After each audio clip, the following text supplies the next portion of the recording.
3। कल हमने आपको अर्थशास्त्र का प्रथम अध्याय पढ़ाया था। उसमें हमने भारतीय अर्थव्यवस्था के बारे में बताया था कि स्वतंत्रता के पूर्व और स्वतंत्रता के तुरंत बाद में हमारी भारतीय अर्थव्यवस्था कैसी थी। कल आपने ये जाना कि हम उस समय बिल्कुल हमारी भारतीय अर्थव्यवस्था गतिहीन हो गई थी। आज हम आपको अर्थशास्त्र का दूसरा अध्ययन भारतीय अर्थव्यवस्था के बारे में पढ़। जैसे कल हमने आपको बताया कि स्वतंत्रता के पहले और हमारी अर्थव्यवस्था बिल्कुल गतिहीन हो गई थी। उससे दोबारा स्वतंत्रता के बाद सन 1947 के बाद हमें उसे दोबारा गतिहीनता को खत्म करके गति की ओर बढ़ाने का प्रयास करना है। इसके लिए जब हमारा देश स्वतंत्र हुआ तो हमारे देश के नेताओं ने इसके लिए बहुत प्रयास किया और इसके लिए सन 1950 में पंचवर्षीय योजनाओं का निर्माण किया गया। ये योजनाएं प्रत्येक क्षेत्र को ध्यान में रखते हुए हमारे देश के प्रमुख नेताओं ने मिलकर पंचवर्षीय योजनाओं की नीति और नियमों का निर्धारण किया। इन नीति नियमों के निर्धारण के समय उस समय हमारे प्रधानमंत्री जवाहरलाल नेहरू थे। उन्होंने क्या किया?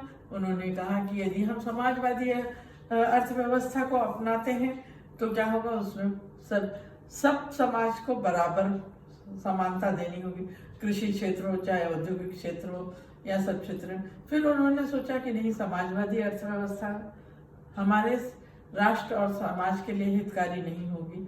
तो इसलिए फिर ये निश्चित किया गया कि हम कुछ पूंजीवादी अर्थव्यवस्था को जो अपनाया जाए। तो पूंजीवादी अर्थव्यवस्था को भी अपनाने से हमारा देश बिल्कुल गतिहीन हो चुका था। हम हर क्षेत्र में पिछड़े थे, इसलिए हम ना पूंजीवादी अर्थव्यवस्था अपना सकते थे ना समाजवादी अर्थव्यवस्था। तो हमने क्या किया, हमारे नेताओं ने, हमारे देश के प्रधानमंत्री ने मिश्रित योजनाओं को अपनाया, ना समाजवादी ना पूंजीवादी, क्योंकि हमारा देश तो लोकतांत्रिक था। हमने उन सब के बीच का एक मार्ग अपनाया जिसमें समाज के और राष्ट्र के हर वर्ग का उत्थान हो सके। तो हमने क्या, पंचवर्षीय योजनाओं का जो निर्माण किया सन 1950 में, तो हर योजना 5-5 वर्ष के लिए होती थी और वह 5 वर्ष तक खाली एक ही क्षेत्र में नहीं बल्कि हर क्षेत्र में ये ग्राफ तैयार किया जाता था कि हमारी सरकार कितना पैसा कृषि में डालेगी, क्योंकि हमारा देश कृषि प्रधान देश है।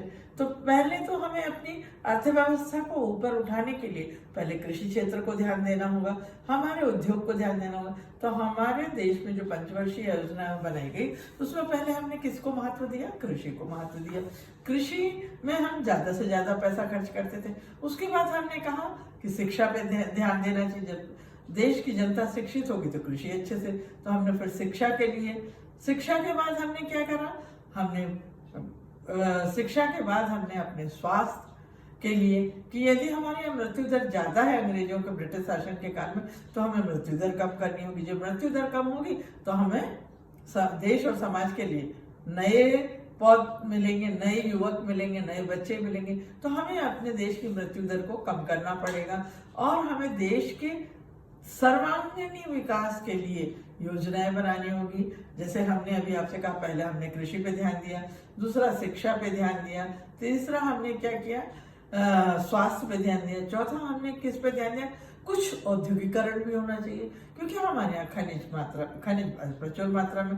तो जो पंचवर्षीय योजना बनाई गई उसमें हर क्षेत्र के लिए उसके महत्व के हिसाब से फंड निर्धारित किए गए और 5 वर्षों के बाद देखा गया कि इनने कितनी उन्नति करी, किस क्षेत्र में कितनी उन्नति हुई, और फिर हमने अगली दूसरी पंचवर्षीय योजना में उस फंड को परिवर्तित कर दिया कि अब हमने कृषि में इतना दिया है तो शिक्षा में थोड़ा और बढ़ा दें और सड़कें, रोड, नहर बनाने के लिए हम थोड़ा पैसा वहां भी डालें। तो इस तरह हमने ऐसे करके हमने देश के लिए 7 पंचवर्षीय योजनाओं का निर्माण किया सन 1950 तक। अब 1990 तक उसमें सन 1950 से 1990 तक हम 7 पंचवर्षीय योजनाओं का निर्माण किया। पर हमने जो चाहा था कि जिस तरह से हमारा देश प्रगति करेगा, हमारा देश उतनी प्रगति नहीं कर पाया क्योंकि सन 1980 में क्या हुआ, जो योजनाएं आई उनका सही उपयोग और आंकलन नहीं होने के कारण हमारा देश उतनी उन्नति नहीं कर पाया जितनी उन्नति करना चाहिए। इसलिए सन 1990 के बाद हमने क्या उनमें सुधार किया योजनाओं में, और फिर उन्हें लागू किया कि व्यक्ति को योजनाओं का लाभ हर व्यक्ति को नीचे से लेके ऊपर तक मिलना चाहिए, और हर व्यक्ति का विकास होगा तो प्रति व्यक्ति आय बढ़ेगी, प्रति व्यक्ति आय बढ़ेगी तो समाज का विकास होगा, जब समाज का विकास होगा तो हमारे राष्ट्र का विकास होगा। इसलिए हमने सन 1990 के बाद क्या किया कि अपनी पंचवर्षीय योजनाओं में नीति नियमों में थोड़ा सुधार किया, और अब हमने जहां तक आगे 1990 के बाद खाली हम कृषि आधारित देश नहीं रह गए, हम कृषि पर निर्भर नहीं रहे, हमने औद्योगिकरण के विकास पर भी जोर दिया।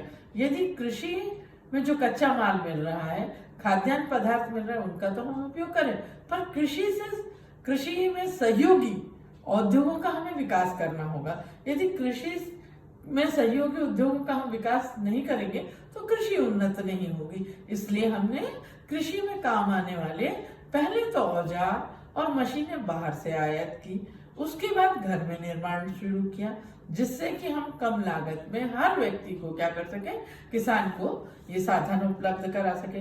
यदि ये साधन उपलब्ध कराएंगे तो कृषि उन्नति करेगी। तो हमने क्या किया, कृषि से संबंधित उद्योगों का विकास किया।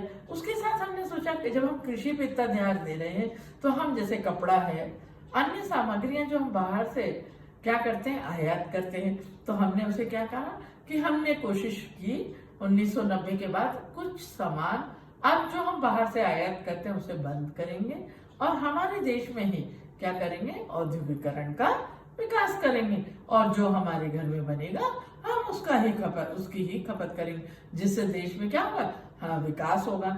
जब पैसा बढ़ेगा तो नेचुरली हमारे देश का आर्थिक विकास होगा। तो हम क्या हुआ, 1980 तक हम बहुत कर्जे में डूब चुके थे विदेशी उसके लिए, तो विदेशी कर्जे में उसे भी निपटाना था हमें।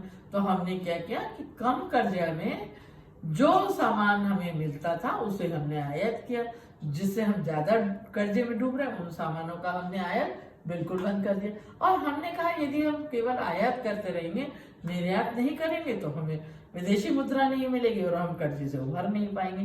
तो हमने निर्यात के क्षेत्र में भी 1990 के बाद बहुत जोर दिया।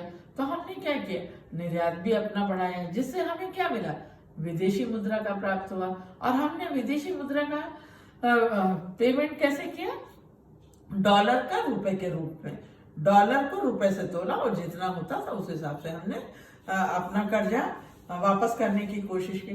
तो इस तरह हमने हर पंचवर्षीय योजनाओं में कुछ नीति नियमों का निर्धारण करके और उनमें सुधार करके हमने क्या किया, अपनी पंचवर्षीय योजनाओं को बढ़ाया और नए नए आयाम जोड़ते हुए आर्थिक विकास की प्रगति के लिए प्रयत्न किया। 1990 के बाद हमने उद्योगों का जहाँ विकास किया तो विमान बढ़ाए हमने, रेल यात्राएं बढ़ाई हमने, सड़क मार्ग बढ़ाए हमने, स्कूल और कॉलेज के शिक्षा केंद्र बढ़ाए हमने अस्पतालों का जाल बिछा दिया। पहले हमारे यहाँ विद्युत उत्पादन बहुत कम होता था, हमने विद्युत उत्पादन पे जोर दिया।